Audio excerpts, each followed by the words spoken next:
کہ کہاں ہے اللہ اور کون ہے اللہ؟ کیسے کہتے ہو کہ ہے؟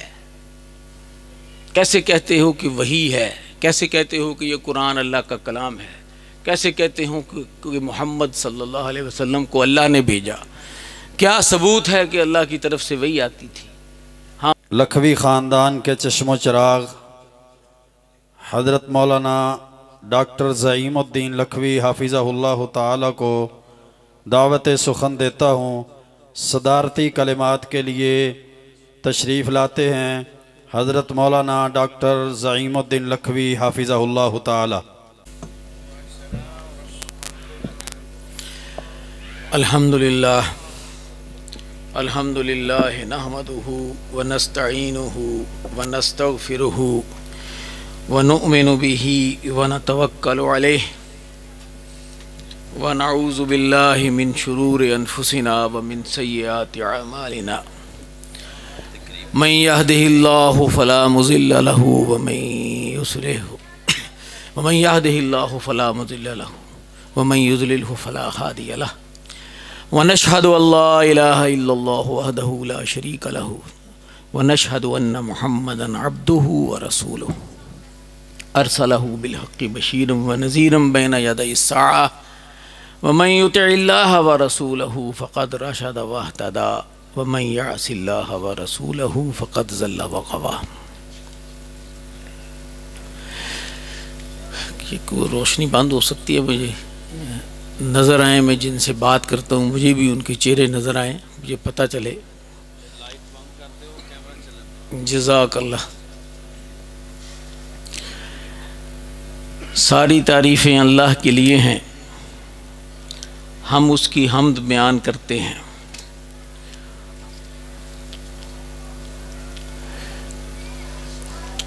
الحمد، حمد اور تسبیح اور تکبیر،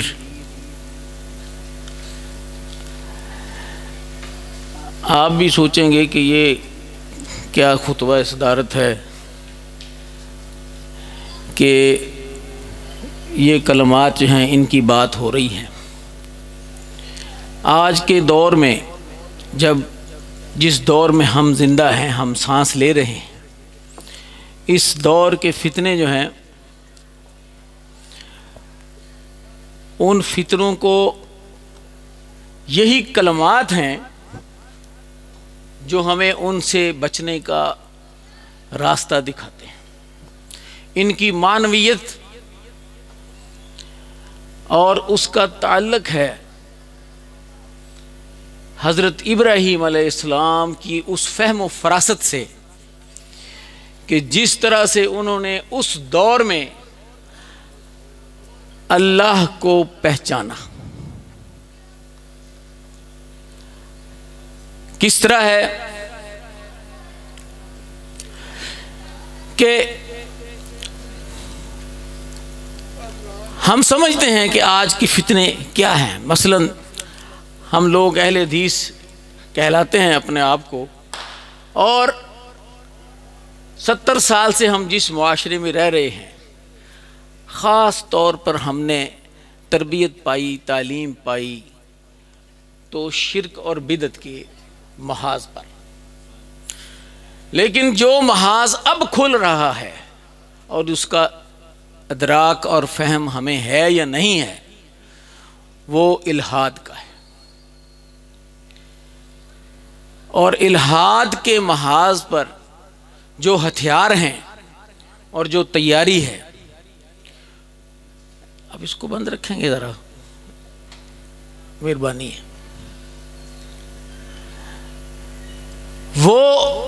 اس کے لیے ہمیں اسوہ ابراہیم جو ہے اس کو سامنے رکھنا ہوگا۔ اور اس کی اسوہ ابراہیم کیوں؟ اس لیے کہ حضرت ابراہیم علیہ السلام نے جس وقت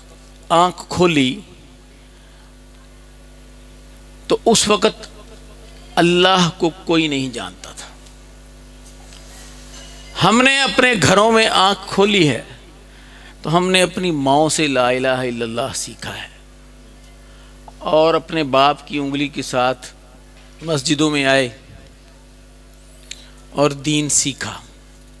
اللہ کی پہچان ہوئی۔ لیکن اس وقت میں جب ابراہیم علیہ السلام نے آنکھ کھولی ہے تو گھر میں بت بنائے جاتے تھے اور وہ عبادت گاہوں میں رکھے جاتے، چوراہوں میں رکھے جاتے اور ان کی عبادت کی جاتی، انہیں الہ اور اپنا مشکل کشا اور حاجت روا، پالنے والا سمجھا جاتا۔ کون تعارف کروا سکتا تھا حضرت ابراہیم علیہ السلام سے؟ وہ تعارف کیسے ہوا؟ حضرت ابراہیم علیہ السلام کا اسوہ ہم پڑھیں تو ہمیں اس کا پتہ چلے۔ آج کے دور میں شیطان کے ہتھیار جو ہیں وہ اور ہیں، اور شیطان کی تبلیغ کے ذرائع وہ ہمارے بچوں کی جیبوں میں ہیں، ہمارے بیڈ روموں میں لگی ہوئی ایل سی ڈیز اور ہمارے بچوں کی جیبوں میں پڑے ہوئے موبائل، یہ ابلیس کا وہ ہتھیار ہے جس کا سامنا کرنے کے لیے ہم نے کوئی تیاری نہیں کی۔ اور آج کا دور، اس وقت میں یہ سوالات ہمارے سامنے نہیں آتے، لیکن نئی نسل کے ذہنوں میں اٹھتے ہیں، اور جب وہ ہمارے کسی طالب علم یا عالم کے سامنے آ جائیں تو ہمارے پاس ان کا جواب دینے کے لیے کچھ بھی نہیں۔ تصور کریں کہ ہمارے طالب علم یا کسی عالم کے سامنے کوئی کھڑا ہو کے کہہ دے کہ کہاں ہے اللہ اور کون ہے اللہ، کیسے کہتے ہو کہ ہے،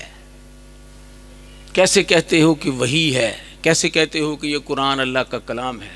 کیسے کہتے ہو کہ محمد صلی اللہ علیہ وسلم کو اللہ نے بھیجا، کیا ثبوت ہے کہ اللہ کی طرف سے وحی آتی تھی؟ ہاں بتائیں مجھے کیا تیاری ہے ہمارے پاس کہ ہم ان سوالوں کے جواب دیں؟ ان سوالوں کے جواب ہمیں ملیں گے قرآن کے اسلوب سے۔ کچھ قرآن میں وہ باتیں جن کی ہم باقاعدہ تعلیم نہیں دے رہے، اور وہ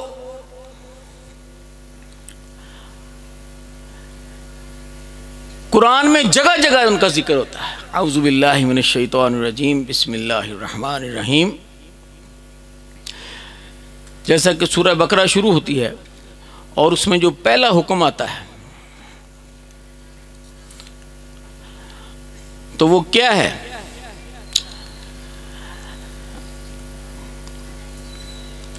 یا ایھا الناس اعبدوا ربکم الذی خلقکم والذین من قبلکم لعلکم تتقون۔ اے انسانوں،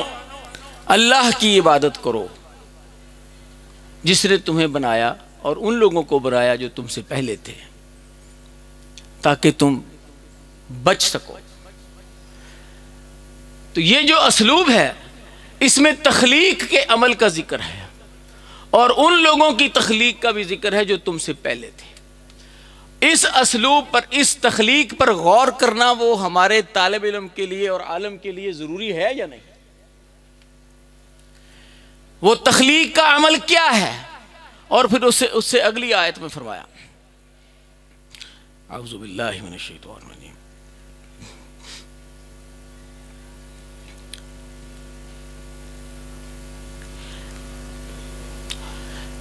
الذی جعل لکم الارض فراشا والسماء بناء وانزل من السماء ماء فاخرج به من الثمرات رزقا لکم فلا تجعلوا للہ اندادا وانتم تعلمون۔ وہ اللہ، کس کی عبادت کرو؟ اس اللہ کی عبادت کرو جس نے زمین کو تمہارے لیے فرش بنایا۔ یہ زمین کا فرش بننا کبھی اس پر غور کیا؟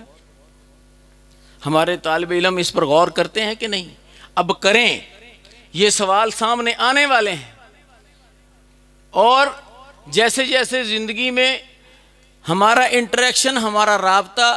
6 ارب انسانوں سے ہوگا تو ان سوالوں کے جواب ہم نے دینے ہیں۔ زمین کا فرش بنایا جانا، آسمان کا چھت بنایا جانا، وَأَنزَلَ مِنَ السَّمَاءِ مَاءً، اور اوپر سے آسمان سے پانی کا نازل کیا جانا، اور پھر اس کے نتیجے میں فَأَخْرَجَ بِهِ مِنَ الثَّمَرَاتِ رِزْقًا لَكُمْ، اور اس کے نتیجے میں پھلوں کا زمین سے خارج ہونا، نکلنا، اگنا، اور جو پھر اس کا رزق بننا انسانوں کے لیے، تو اس کو پہچانو۔ فَلَا تَجْعَلُوا لِلَّهِ أَنْدَادًا وَأَنْتُمْ تَعْلَمُونَ، اور یہ سارے کام کرنے والا کون ہے؟ وہ اللہ کی ذات ہے، اور اس کے ساتھ کسی کو شریک مت سمجھو، حالانکہ تمہیں پتہ ہے کہ وہ اللہ ہی کی ذات ہے۔ اس بات کو سمجھ لے کے میں پھر حضرت ابراہیم علیہ السلام کی طرف آتا ہوں۔ حضرت ابراہیم علیہ السلام کی قوم کہتی تھی کہ یہ ستارے رب ہیں، یہ چاند رب ہے، یہ سورج رب ہے،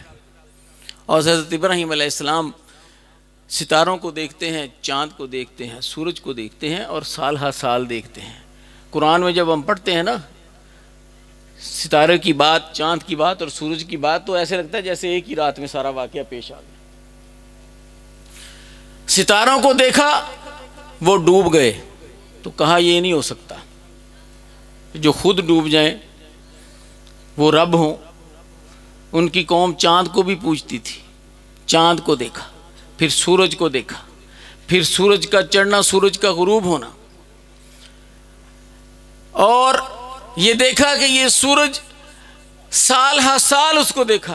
کہ یہ گرمیوں میں تو سامنے سے نکلتا ہے، سر کے اوپر سے گزرتا ہے، اور سردیوں میں یہ ذرا ترچھا ہو کے گزر جاتا ہے،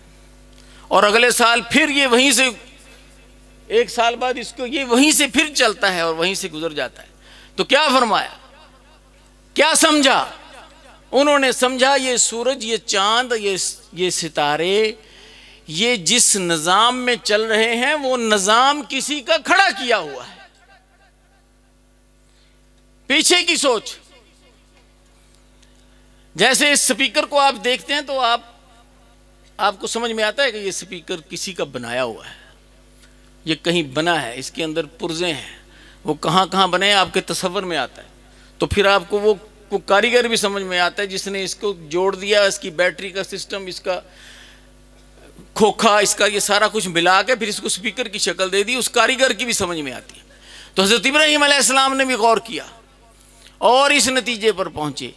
کہ یہ سارا نظام جو ہے یہ کسی کا کھڑا کیا ہوا ہے۔ یہ بات میں اس لیے کر رہا ہوں کہ طلباء سیکھیں اس علم کو۔ یہ قرآن میں جو بار بار ذکر آتا ہے کہ یہ ساری تدبیر جو ہے اللہ کی ہوئی ہے، اور زمین و آسمان میں جو آیات ہیں، جو نشانیاں ہیں، ان پر غور کریں۔ کیوں یہ دعوت آتی ہے ہمیں زمین و آسمان کی نشانیوں پر غور کرنے کی اور اپنی ذات کی نشانیوں پر غور کرنے کی؟ یہ دعوت اسی لیے آتی ہے کہ ان نشانیوں پر، اس نظام پر غور کریں گے تو پتہ چلے گا کہ یہ نظام یہ کسی کا پابند ہے۔ اور کیسے حضرت ابراہیم علیہ السلام کو یہ دلیل اللہ تعالیٰ نے سجائی تھی جب اس بادشاہ نے کہا تھا کہ حضرت ابراہیم علیہ السلام نے فرمایا میرا رب تو وہ ہے کہ جو زندہ کرتا ہے اور مارتا ہے، تو اس نے کہا کہ میں بھی زندہ کرتا ہوں اور مارتا ہوں۔ تو اس نے کی تو بڑی بھونڈی حرکت، پنجابی دی پنے دے تسی ہوندے تے تسی انہوں بڑا جھوٹیاں کرنا سی، پر بادشاہ سی، اس نے ایک قیدی جس کو سزائے موت تھی اس کو چھوڑ دیا کہ دیکھو میں اس کو زندگی دے رہا ہوں۔ ہے تو یہ احمقانہ دلیل، بادشاہ تھا، اسے کوئی نہیں کچھ کہہ سکا، اور پھر اس نے ایک ایسے راہ چلتے آدمی کو پکڑا، اسے سزائے موت دے دی، مار ڈالا۔ انا اوہی و امیت، میں بھی زندہ کرتا ہوں اور مارتا ہوں۔ تو حضرت ابراہیم علیہ السلام نے پھر اسے دوسری دلیل دی کہ میرا رب تو یہ ہے کہ جو سورج کو مشرق سے نکالتا ہے اور مغرب میں غروب کرتا ہے، تو تم اس کو ذرا مغرب سے نکال لو۔ تو اس بات پر وہ مبہوت رہ گیا، فبہت الذی کفر۔ تو یہ نظام کا چلنا جو ہے نا، ایک صاحب نے مجھ سے سوال کیا کہ ڈاکٹر صاحب کو بتائیں گے کوئی ایسا مریض کہ جس کو اتنی پیچیدہ بیماریاں ہوں کہ آپ کے لیے حیرت ہو اس کا زندہ رہنا؟ تو میں نے کہا کہ دیکھیں، اس سے زیادہ حیرت کی بات یہ ہے کہ 6 ارب انسان زندہ ہیں اور ان کی زندگیاں چل رہی ہیں۔ اور وہ پیدا ہوئے ہیں اور وہ بچے پیدا کریں گے اور ان کے زندہ رہنے کا نظام موجود ہے، اور پھر جو بچے ہوں گے ان کے بڑھنے پلنے اور پھر بڑھاپے تک، جوانیوں سے گزر کر بڑھاپے پر پہنچ کے پھر موت آ جانی ہے، یہ سارا نظام موجود۔ اس سے کہیں زیادہ حیرت کی بات یہ ہے کہ یہ نظام، یہ قدرت کا یہ نارمل چلتا ہوا نظام جو ہے، یہ اس سے کہیں زیادہ حیرت کی بات ہے اور کہیں زیادہ غور و فکر کی بات ہے۔ تو حضرت ابراہیم علیہ السلام نے اس ساری کائنات کے اندر غور فرمایا اور اس نتیجے پر پہنچے کہ انی وجہت وجہی للذی فطر السماوات والارض، کہ میں تو اپنا رخ اس ذات کی طرف کرتا ہوں کہ جس نے زمین و آسمان کو کھڑا کیا ہے۔ تو زمین و آسمان کا یہ نظام اور اس کا کھڑا ہونا اور اس کا چلایا جانا، یہ اللہ کی تدبیر ہے، اور اس تدبیر کی طرف غور کرنے کی جا بجا دعوت ہمیں دی جاتی ہے۔ اور کسی بھی ایک نظام کو لے لیں، پانی کا ہی نظام لے لیں، یہ کیوں کہا اللہ تعالیٰ نے کہ اللہ سے ڈرنے والے تو وہ ہیں جو علماء ہیں۔ یہ فزکس کے علوم ہوں، یہ کیمسٹری کے علوم ہوں، یہ جغرافیہ کے علوم ہوں، یہ فلکیات کے علوم ہوں، جس علم میں بھی گہرائی تک غور کیا جائے سمجھ میں آتا ہے کہ یہ سارا نظام جو ہے یہ کسی ذات کا کھڑا کیا ہوا ہے، اور وہ ذات وہی ہے جسے حضرت ابراہیم علیہ السلام نے پہچانا۔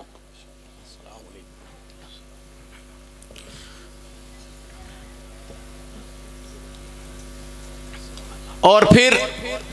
یہ فرمایا کہ میرا رخ اس ذات کی طرف ہے جس نے یہ زمین و آسمان کو کھڑا کیا اور اس نظام کو چلایا۔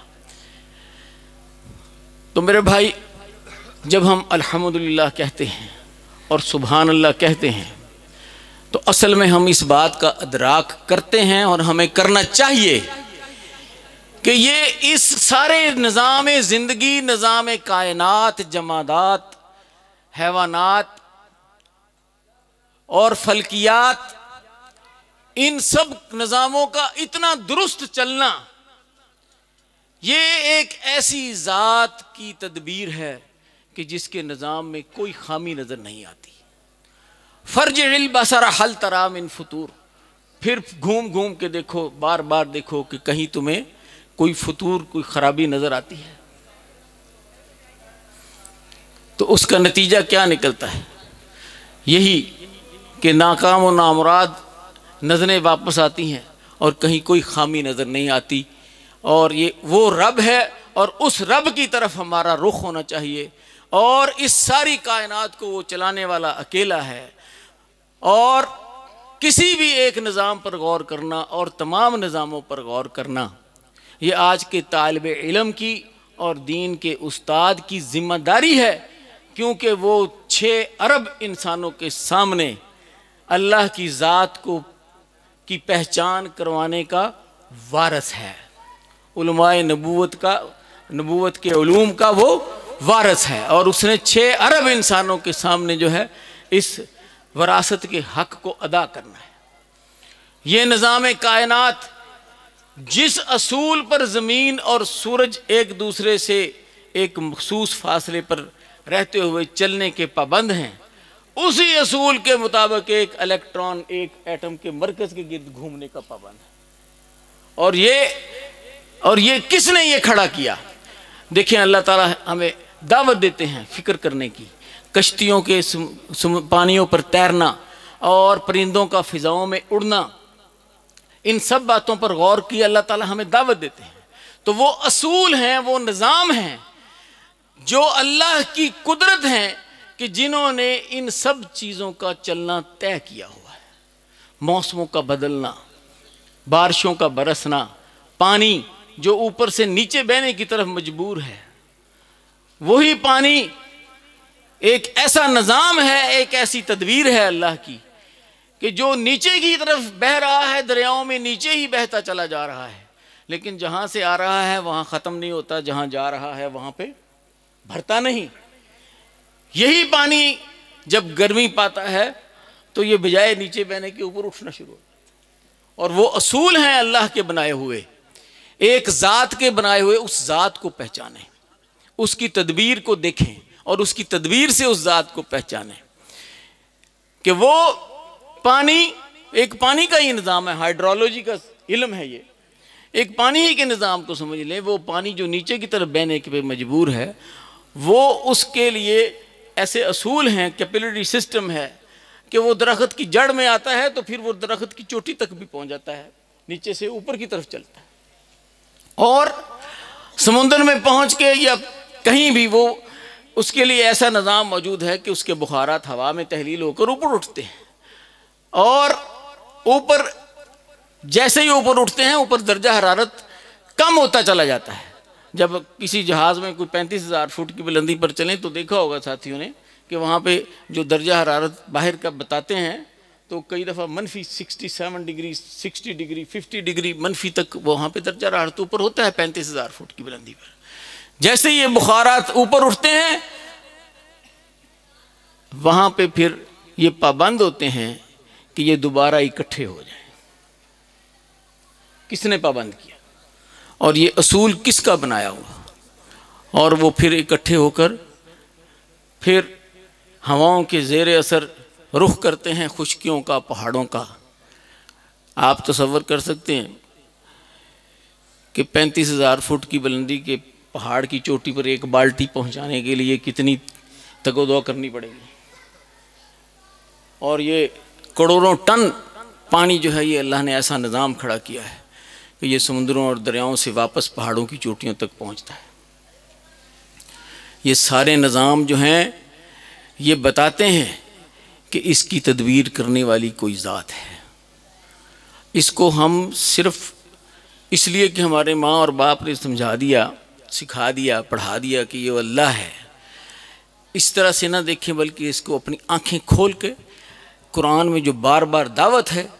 کہ اپنی ذات کے اندر اور اپنی ذات کے باہر کائنات کے عوامل پر غور کریں اور ان آیات کو پہچانے، دیکھیں. آیات جو قرآن میں ہیں، نشانیاں، یہ بھی اللہ کی آیات ہیں،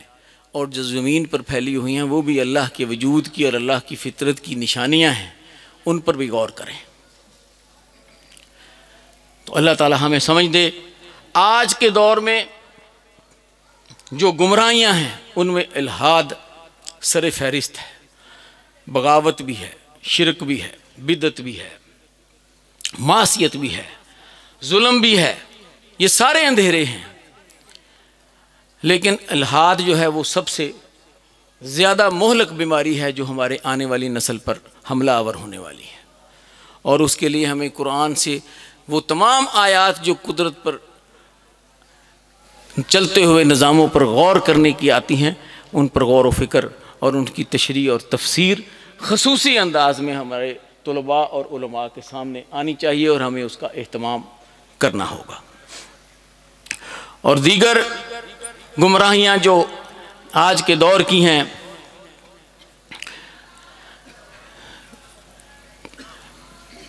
آج کے دور کے ابو لہب ہیں، آج کے دور کے ابو جہل ہیں، آج کے دور کے مشرک ہیں، آج کے دور کے بدعتی ہیں، آج کے دور کے عتبہ شیبہ ہیں. ان سب کو ہمیں پہچاننا چاہیے. ابو جہل کون ہیں آج کے دور کے؟ وہ لوگ ہیں جو صاحب اقتدار ہیں لیکن دین سے انہیں دور کا واسطہ نہیں. اور ابو لہب کون ہیں آج کے دور کے؟ کہ جو ابو لہب کی صورت کیا تھی کہ نبی کریم صلی اللہ علیہ وسلم کا وہ رشتے میں چچا تھا، اور نبی کریم صلی اللہ علیہ وسلم کے پیچھے پیچھے چلتا، لوگوں سے کہتا اس کا چچا تو میں ہوں نا، میں اس کا بڑا ہوں، اس کو میں ہی جانتا ہوں، یہ پاگل ہے، اس کو جن ہے. یہ کیا ہے؟ اپنی بڑائی، رشتے میں بڑا ہونا، معاشرے میں اپنے اثر و رسوخ اور اپنے معاشرتی وجاہت اور وقار کو استعمال کرنا دین سے روکنے کے لیے، یہ ابو لہبی ہے. آج کے دور کے ابو لہب کو بھی پہچاننا ہمارے لیے ضروری ہے، اور پھر اس کا، ان سب چیزوں کا علاج جو ہے وہ بھی ہمیں نبی کریم صلی اللہ علیہ وسلم کی زندگی سے ہی ملے گا. میں آپ سے ایک سوال کرتا ہوں کہ ہمارے لیے سب سے محبوب ترین شخصیت جو ہے وہ نبی کریم صلی اللہ علیہ وسلم کی ذات ہے. آیا ہم سب نے، ہر ایک نے کوشش کی ہے کہ کوئی ایک سیرت کی کتاب پڑھ لیں کہ ہمیں پتہ چلے کہ نبی کریم صلی اللہ علیہ وسلم کی ذات، ان کی تاریخ، ان کی زندگی کیسے گزری؟ اگر نہیں کی تو لازمی ہم سب پر یہ ضروری ہے کہ پیدائش سے لے کر نبی کریم صلی اللہ علیہ وسلم کی وصال تک تمام حالات کو ایک دفعہ بیٹھ کے پڑھیں، تاکہ ہمیں اسوہ رسول کا پتہ چلے کہ وہ کیسے ہے.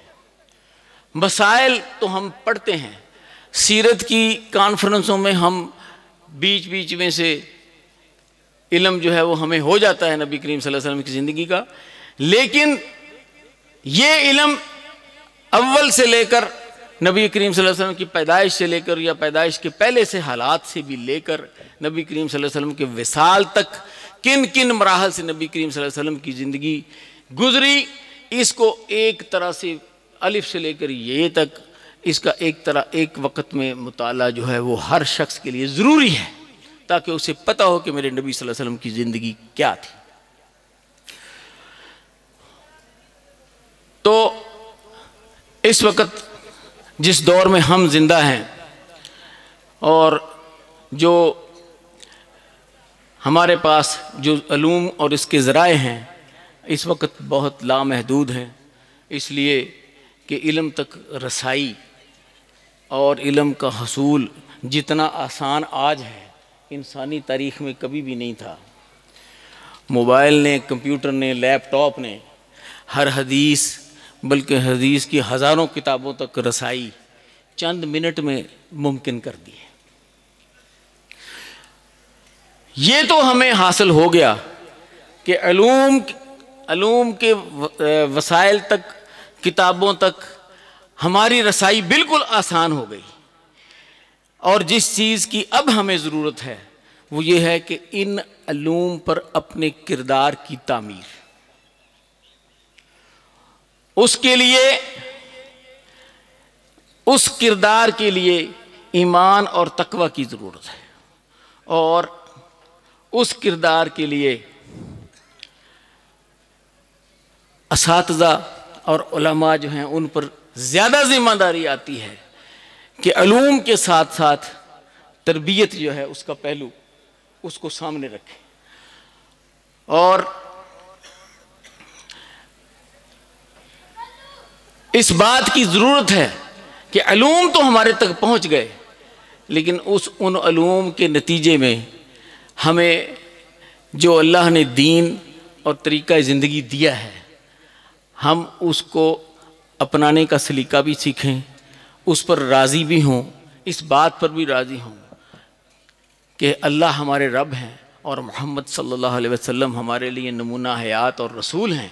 اور اسلام ہمارا دین ہے. یہ باتیں ہمیں پتہ تو چل گئیں، لیکن یہ ہماری زندگی میں ہوں اور ہماری گفتگو، ہمارا رہنا سہنا، ہمارا کمانا خرچ کرنا وہ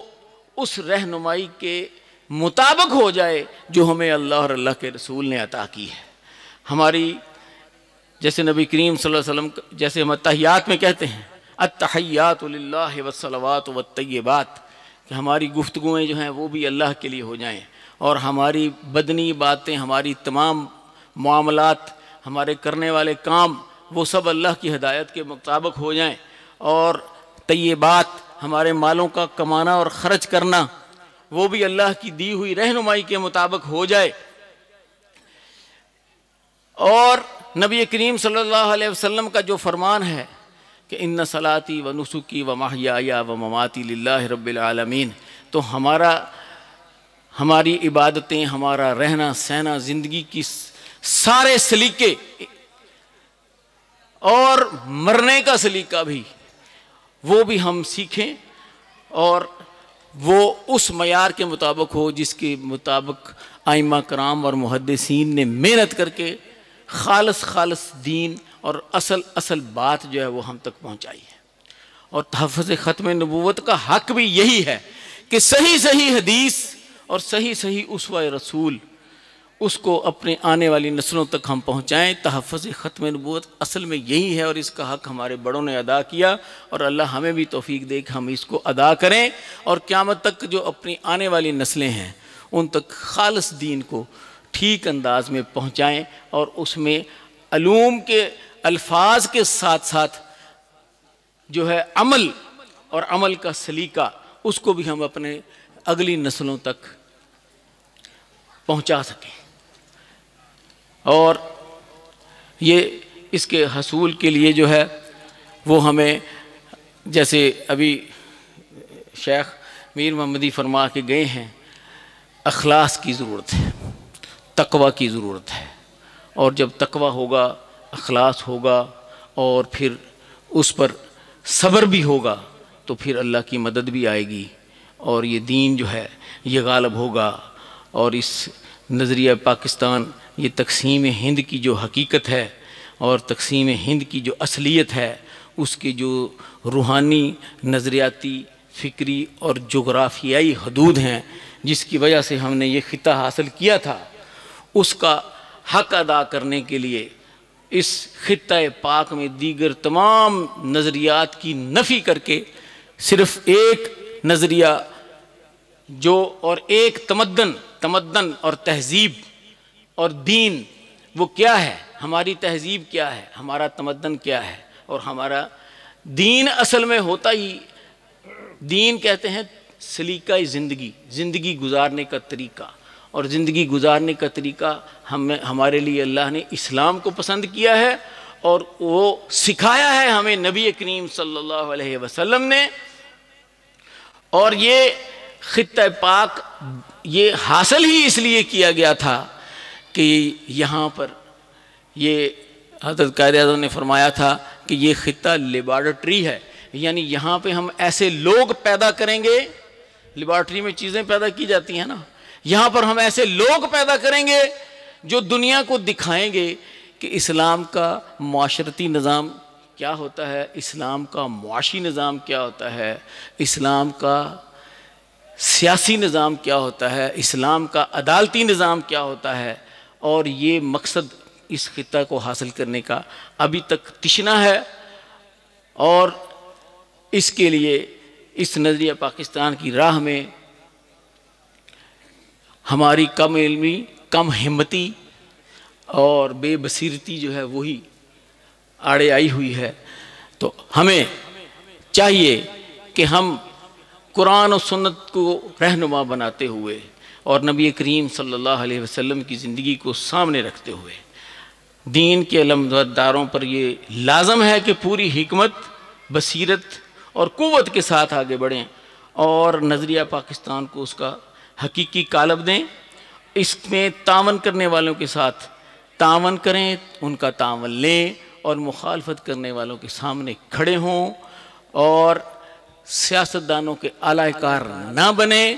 اپنے نظریات پر رہتے ہوئے اپنے نظریات قرآن و سنت اور اس ملک میں نفاذ اسلام، اس کی معاشرت، معیشت، عدالت اور سیاست کو اسلام کی راہوں پر لانے کے لیے کوشش کرنے والی قوتوں کے ساتھ ملیں، اور دنیا دار سیاستدانوں کا اعلی کار نہ بنیں۔ اور یہ بنیادی طور پر یہ قوت، یہ رہنمائی، یہ ان مدارس سے ہی حاصل ہوگی جو علوم نبوت کے وارث ہیں۔ اللہ تعالی ہمیں سمجھ دے، توفیق دے، اس دنیا میں، اس پاکستان میں، اپنے گھروں میں، اپنے محلوں میں ہم ان اقدار کو آگے بڑھائیں، ان اقدار کو رواج دیں جو ہمیں اللہ نے تعلیم دی، اور جو رسول اللہ صلی اللہ علیہ وسلم نے اپنے کردار کے ساتھ ہمیں سکھائیں۔ وآخر دعوانا ان الحمد للہ رب العالمین۔